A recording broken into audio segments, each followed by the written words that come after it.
comment déterminer l'équation cartésienne d'un cône de sommet O et d'axe ZZ', sachant qu'on sait qu'il passe par un point et qu'on connaît les coordonnées de ce point.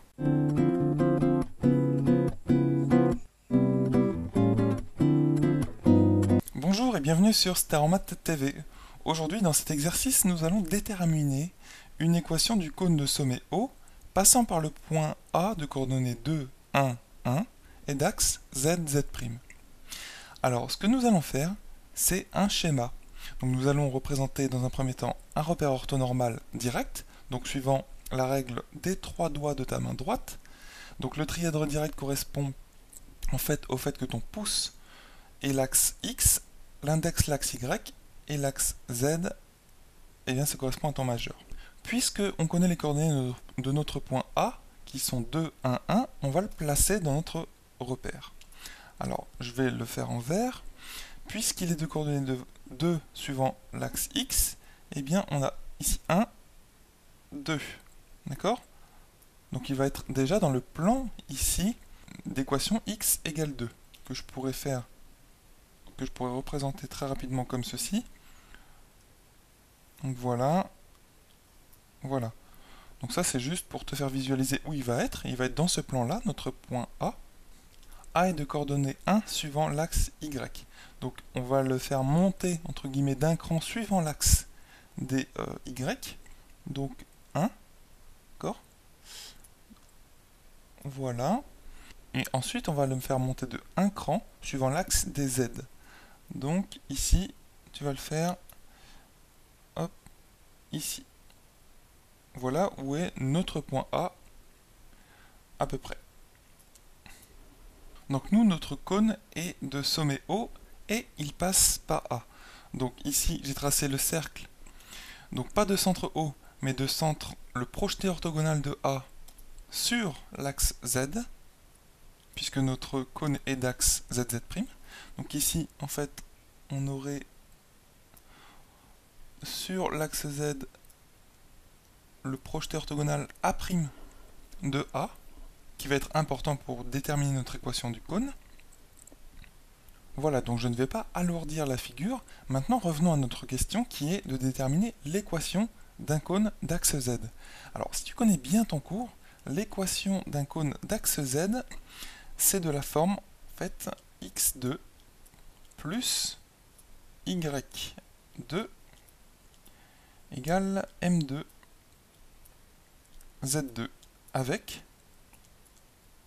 m2 égale tangente carré de θ.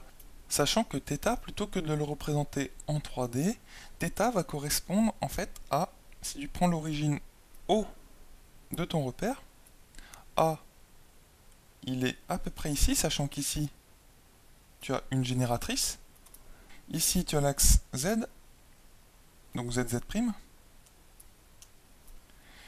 Ici, tu vas avoir le projeté orthogonal de A sur l'axe Z, qu'on va noter A', et cette longueur OA, sachant que A il est de coordonnées 2, 1, 1. Ici, tu as le projeté orthogonal, donc de telle sorte à ce qu'on ait un angle droit ici, et l'angle θ correspond à cet angle ici. Donc ce qu'il va nous falloir calculer, c'est cet angle θ. Et comment on va le calculer? Plus précisément, d'ailleurs, il nous faut la tangente de cet angle θ. Donc, puisqu'on a affaire ici à un triangle rectangle, ça va être très simple de calculer la tangente de θ, puisque tangente de θ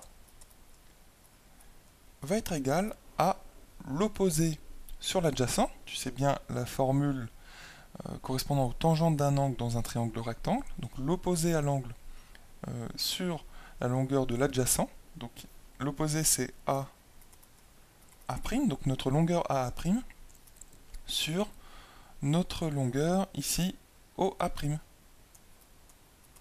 Donc ce qu'il va nous falloir déterminer finalement, ce sont les coordonnées de notre point A', qui est le projeté orthogonal, je te le répète, du point A sur l'axe ZZ'.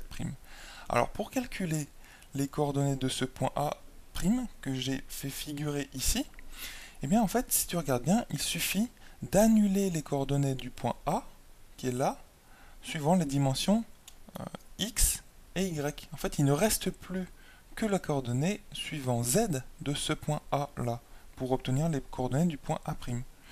Donc en fait, les coordonnées du point A', je vais les noter en vert, elles sont les coordonnées de A, sauf qu'il faut mettre les coordonnées suivant x et y de A à 0. Donc on obtient 0, 0 et 1. On garde la coordonnée suivant z. Donc voilà les coordonnées de A', qui est le projeté orthogonal. Alors, ça c'est une façon un petit peu rapide de te le dire. Sinon, eh bien, tu peux tout simplement dire que, puisque A', si tu ne sais pas déterminer en fait les coordonnées du point A', moi je te donne une deuxième façon qui est plus détaillée. Cette deuxième façon, c'est de dire que le vecteur AA', donc ce vecteur-là, est perpendiculaire au vecteur en fait K. D'accord? Donc les produits scalaires des deux vecteurs ici est nul. C'est comme ça qu'on traduit toujours que deux droites ou deux vecteurs sont orthogonaux en 3D ou en 2D. C'est très très simple d'utiliser le produit scalaire des deux vecteurs. Et donc de dire qu'il est nul. Et AA', on va calculer ses coordonnées. Puisque tu sais que A', il est sur l'axe Z, donc il n'a qu'une coordonnée suivant Z.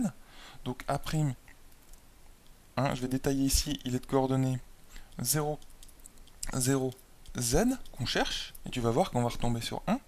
Mais en fait, je te montre en détail pourquoi on va tomber sur 1. Et le point A, il a ces coordonnées-là. Et K, il est de coordonnées, en fait, 0, 0, 1, puisque c'est le vecteur unitaire suivant l'axe Z. Donc maintenant, si je calcule les coordonnées du vecteur AA', eh bien c'est les coordonnées du point A' moins les coordonnées du point A. Donc 0, moins 2, 0, moins 1, z moins 1, voilà. Et maintenant, tu fais le produit scalaire de A' avec K, et tu dis que ce produit scalaire égale 0. Donc, on obtient, puisque K est de coordonnées 0, 0, 1, eh bien, on obtient moins 2 fois 0, ça c'est le produit scalaire, hein, plus moins 1 fois 0, donc jusque là 0, plus, en fait, z moins 1 fois 1, c'est-à-dire la coordonnée suivant l'axe z du vecteur unitaire K. Et donc on obtient ce produit scalaire, en fait ça vaut z moins 1, qui est égal à 0. Je traduis cette équation-là. Donc on obtient z égale 1. C'est-à-dire que la coordonnée de A', suivant l'axe z, c'est justement 1. Donc là je t'ai détaillé très très rapidement pourquoi le projeté orthogonal A' du point A sur l'axe z a pour coordonnées 0, 0, 1. Voilà, donc du coup, il te reste à calculer la longueur AA', sachant que A', on vient de le dire, est de coordonnées 0, 0, 1. Et les coordonnées du point A, tu les connais, puisqu'elles sont dans l'énoncé de l'exercice. Et ensuite, il te faut déterminer la longueur OA', sachant que O, bien sûr, c'est l'origine de notre repère qui est de coordonnées 0, 0, 0. Donc là, on a toutes les données, on va pouvoir calculer tangente θ et pouvoir déterminer notre équation de cône. Allons-y. La longueur AA' va être simple à calculer. Pour ceci, il te faut connaître la formule pour calculer justement la distance entre deux points dans l'espace. Alors, je vais le noter en dessous pour détailler. Donc, distance entre A et A', qui correspond donc à notre longueur, AA', c'est égal à XA moins XA' au carré plus YA moins YA' au carré plus ZA moins ZA' au carré. Et tout ceci, il ne faut pas oublier la longue racine carrée qui englobe toutes ces différences au carré. Donc ça, c'est une formule qui revient très très souvent, que ce soit en 2 dimensions ou en 3D, donc toujours en géométrie, dans le plan ou dans l'espace. Alors, une fois que tu as cette formule, appliquons-la à notre cas. Et on connaît les coordonnées du point A' et les coordonnées du point A. Donc, en l'appliquant, on obtient XA moins XA', à savoir Donc 2 moins a, moins 0, donc 2. 2 au carré, ça nous fait 4. Plus, au niveau des y, 1 moins 0, donc 1, 1 au carré, 1. Plus au niveau des z, 1 moins 1, 0, donc 0 au carré, 0. Ce qui nous donne racine carrée de 4 plus 1, à savoir racine carrée de 5. Donc ici, a' vaut racine carrée de 5. En fait, c'est notre longueur ici du segment vert que j'avais tracé au tout début sur la figure 3D. Ce segment vert a'. Sachant que A' c'est le projeté orthogonal du point A sur l'axe Z, je le répète. Et la longueur OA' qui correspond à cette longueur-là, vu que O c'est l'ordonnée de notre repère, il est de coordonnées 0, 0, 0, et bien cette longueur OA' elle est tout simplement de longueur 1, puisqu'il reste juste la coordonnée en fait suivant Z de A' qui nous donne immédiatement la longueur du OA'. Donc on obtient OA', vu que c'est 1, on obtient A', c'est racine carrée de 5. Ici je détaille, racine carrée de 5 sur 1, donc racine carrée de 5. Et ça c'est notre tangente de l'angle ici θ. D'accord? Donc tangente carrée de θ, et c'est ce qu'on cherche finalement, hein. C'est M2. M2 égale tangente carrée de θ. Hein, dans la notation générale d'une équation cartésienne de notre cône, et c'est égal à donc le carré de racine carrée de 5, donc 5. Ce qui fait qu'on obtient, en définitive, une équation cartésienne de notre cône qui est x2 plus y2 égale m2, mais m2 c'est 5, donc c'est ce qu'on cherchait, fois z2. Voilà pour l'équation cartésienne de notre cône. Donc toute la difficulté finalement c'était de trouver la valeur de ce coefficient ici m2 qui correspond en fait au carré de la tangente de l'angle θ ici. Et ce qu'on a fait pour trouver finalement la tangente de cet angle θ, c'est projeter orthogonalement A sur l'axe Z, donc l'axe de notre cône, d'accord, de façon à faire apparaître un triangle rectangle. Et dans ce triangle rectangle, c'est facile de calculer la tangente de θ. D'accord, donc c'est ça, en fait, l'astuce de cet exercice. Et pour projeter orthogonalement un point A n'importe où dans l'espace sur l'un des trois axes, en fait c'est simple, ici je te l'ai détaillé de façon un peu compliquée tout à l'heure en utilisant le produit scalaire de deux vecteurs, mais c'est simple, il suffit d'annuler deux de ces coordonnées, de rendre deux de ces coordonnées égales à 0. Et c'est ce qu'on a fait avec le point A qui est de coordonnées 2, 1, 1, on l'a projeté orthogonalement suivant l'axe Z en annulant ces coordonnées suivant X et Y. Donc 2 devenait 0, 1 devenait 0, il restait le 1 ici. Donc c'est exactement les coordonnées du projeté orthogonal A' de notre point A sur l'axe Z, Z'.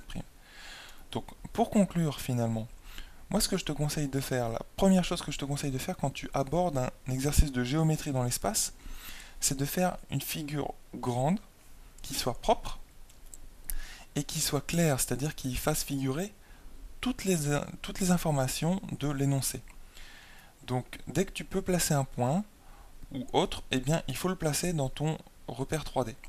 Et à partir du moment où tu as fait une figure en 3D, ce que tu peux faire, c'est faire d'autres petites figures, comme je l'ai fait ici, pour bien visualiser comment ça marche. D'accord ?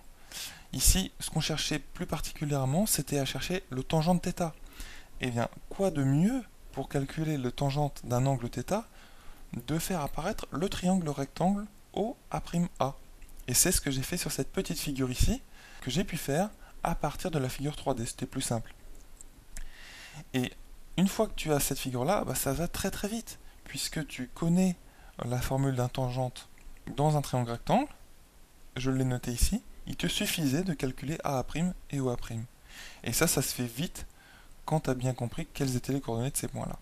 Donc vraiment, pars toujours d'une figure 1 qui soit grande, 2 qui soit propre, et 3 qui soit claire, c'est-à-dire avec toutes les informations de l'énoncé. Donc ça c'est vraiment un conseil extrêmement important que je te donne ici. Ensuite, bien sûr, deuxième chose, il te faut connaître ton cours, puisqu'ici on te demandait l'équation du cône de sommet O et d'axe ZZ', tout de suite il faut connaître l'équation cartésienne générale d'un cône de ce type-là.